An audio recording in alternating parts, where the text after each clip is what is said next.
2021년 5월 3일 5월달 첫 최고위원회를 시작하겠습니다.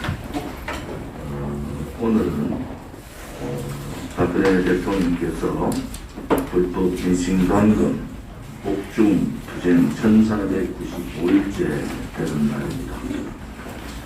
지난 5월 1일 근로자의 날에는 민노총의 본거지 창원에서 민노총 개산 대용세서 철폐라는 이슈를 가지고 집회를 했습니다. 또한 경남 도지사 김경수에 대한 규탄 집회도 했습니다. 전울산 경찰 총장장 강원하의 대법원 판결을 보면서 김경수 또한 루킹의 댓글 조작 문제가 대한민국 국민이라는 이것은 분명한 범죄다 이렇게 인식을 하고 있음에도 불구하고 대법원에서 김경수를 살리려는 그러한 조짐들이 보입니다. 법치가 이런 식으로 친문 무죄, 반문 유죄의 행태로 가는 것은 법치가 무너졌다는 겁니다. 문재인 작가 독재 정권이 들어와서 대한민국의 자유민주주의 체제를 바치고 있는 상권분립이 무너지고 자유민주주의의 근간인 대의정치가 소위 말하는 직접민주주의, 촛불민주주의라고 얘기하는 민중민주주의로 가고 있다는 것은 대단히 대한민국 역사에서 해고의 길을 가고 있는 겁니다. 우리 공화당은 이러한 체제 침탈 또 민주주의의 근간을 흔드는 문재인 좌파 독재 정권과 전면 투쟁을 한 지가 벌써 5년 차에 들어갑니다. 김경수의 대법원 판결을 예의 주시하고 지켜봐야 합니다.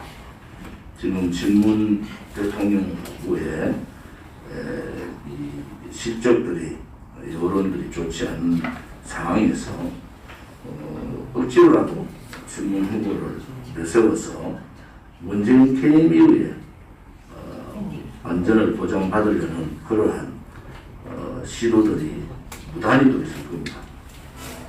우리는 이 점에 있어서 굉장히 주시하고 지난 5월 1일 창원 집회가 많은 성과를 내면서 잘 마무리됐습니다. 창원 집회를 준비해 주신 변성진 경남도당 위원장님을 비롯한 경남도당 운영위원 간부님들께도 또 당원분들께 감사를 드립니다.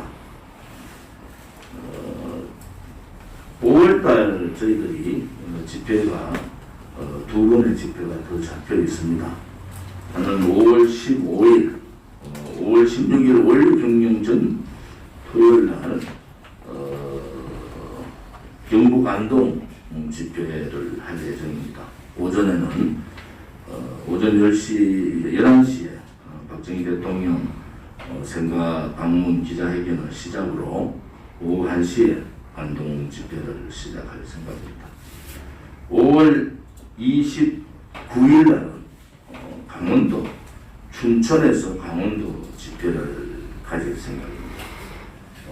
최문순 강원 도지사의 편향된 불종의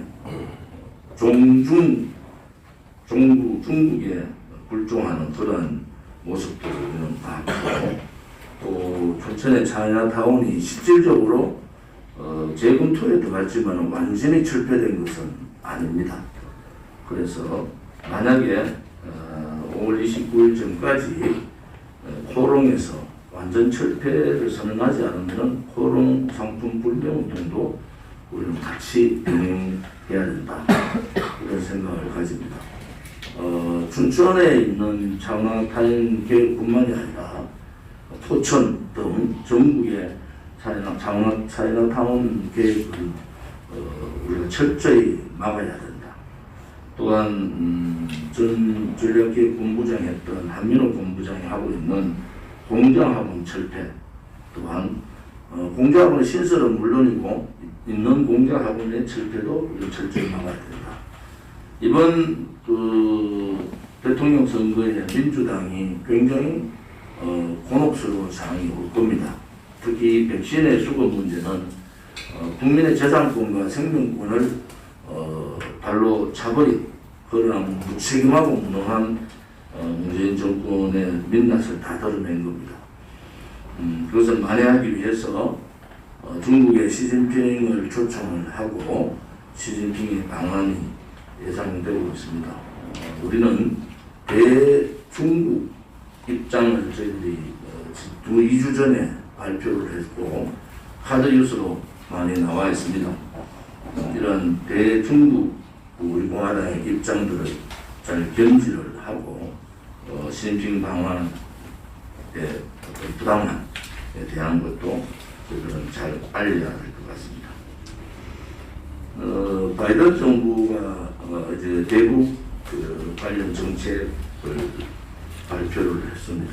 기본적인 것은 바이든식 제재와 외교를 병행하는 대북 정책이 나타나고 있고, 트럼프가 그동안 가져왔던 탑다운 방식이 아닌 제재와 외교를 병행하는 그러한 행태로 대북 정책을 발표를 했습니다.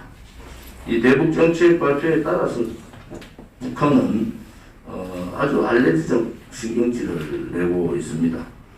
미국이 큰 실수를 했다는 등 상응한 조치를 하겠다. 이제 대북 관련 정책은 강경 대 강경이 부딪히는 상황밖에 없습니다.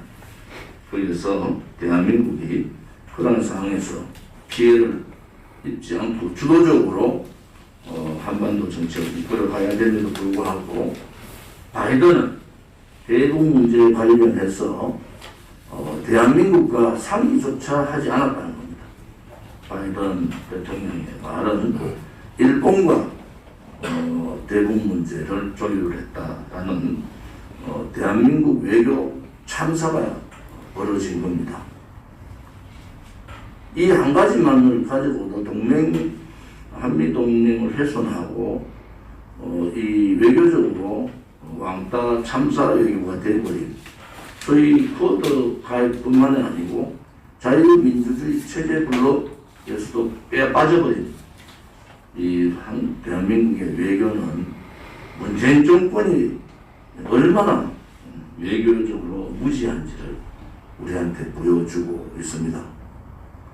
정권 태어나서는 안 되는 정권이 들어와서 체제를 흔들고 역사를 뒤바꾸고 외교에 당사자격인 한반도 문제, 북한 문제에 외교적으로 고립되어버린 이러한 수치를 당하고 있습니다. 문재인이 계속적으로 주도론자 뭐 이런 얘기를 했는데 전부 다 뻥입니다. 뻥 방역에 이어서 뻥 외교가 국민들을 아프게 합니다. 이제 국내 정치, 경제, 사회, 문화, 안보, 국방 모든 부분에서 최하위의 정권이다 라는 것이 드러났고, 그것은 그들의 한계다 라는 것을 우리는 알고 있습니다. 36개의 공기업의 단기 순이익이 박근혜 정부 2016년에 연 9조의 단기 순이익을 올린 데 비해서 문재인 정권 2020년은 연 6천억의 적자를 기록했습니다. 실질적으로 이 4년 사이에 무슨 일이 벌어진 겁니까, 여러분? 이것을 코로나로 다 핑계 댈 수 있는 건 아니지 않습니까? 단기 순이익이 문재인 정권 돌아서 2017년, 18년, 19년, 20년 지속적으로 내리막길을 걷고 그 방만한 경영에 의한 부채는 갈수록 높아지고 있습니다. 박근혜 정부의 부조의 36개 공기업의 단기 순이익이 문재인 정권 작년 마이너스 6천억의 적자를 보는 10조의 차이를 보이는 것은 얼마나 이 문재인 정권의 포퓰리즘 또 낙한사식 인사, 방만한 경영 이러한 것을 하나로서 볼 수 있습니다. 박근혜 대통령 정부 때 공기업의 고용 세습을 철저하게 막았습니다. 이제 노동부는 실질적으로 우선 공기업의 고용 세습 문제를 발표해야 됩니다. 이러한 것이 공기업 적자의 핵심이 되고 있기 때문에 이러한 공기업 적자 부분에 대해서는 공기업은 개인 기업이 아닙니다.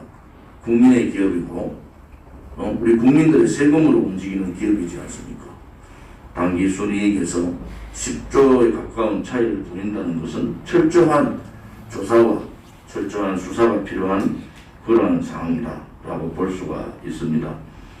36개의 공기업의 부채 또한 2016년 363조의 공기업 부채가 2020년 문재인 정권 들어와서 398조, 즉 35조라는 엄청난 공기업의 부채가 늘었습니다. 경영은 방만하고 인사는 낙하산으로 수입은 순이익은 마이너스 적자로 부채는 급증하는 이러한 행태가 문재인 정권의 민낯입니다. 이제 우리가 이러한 부분에 있어서 우리 공화당이 철저하게 파헤치고 국민께 알려야 됩니다. 백신 문제가 이성우 최고가 좀 더 말씀드리겠지만은 제로 상태가 왔습니다. 상반기에 백신 도입 계획도 없습니다. 말로만 차질이 없다고 홍만기는 거짓말을 하는데 2차 접종을 염두에 둔 상황에서 1차 접종이 무력화될 가능성이 있습니다. 그래서 지금 백신 제로 상태에 대한민국의 민낯을 보고 있습니다. 미국은 독립기념일날 7월달 독립기념일날 코로나 종식 선언을 합니다. 영국은 이미 종식 선언되고 있고 이스라엘이나 나머지 유럽, 서유럽 국가들은 그러한 상태로 가고 있습니다. 세계 경제의 10위라는 대한민국이 백신 수급을 못해서 국민의 생명권, 국민의 재산권이 박탈당하는 이거는 반역행위입니다. 이것은 반역행위예요. 국가가 국민을 버려버린 행위입니다. 이 부분에 대한 철저한 진실규명과 투쟁이 있어야 되고 이러한 백신 수급의 문제가 문재인 정권을 나락으로 뿌리채 뽑아버리는 그러한 상황이 올 겁니다. 우리 공화당은 여기에 철저히 대비를 해서 대책을 세우고 투쟁하는 그런 일정들을 잡도록 하겠습니다.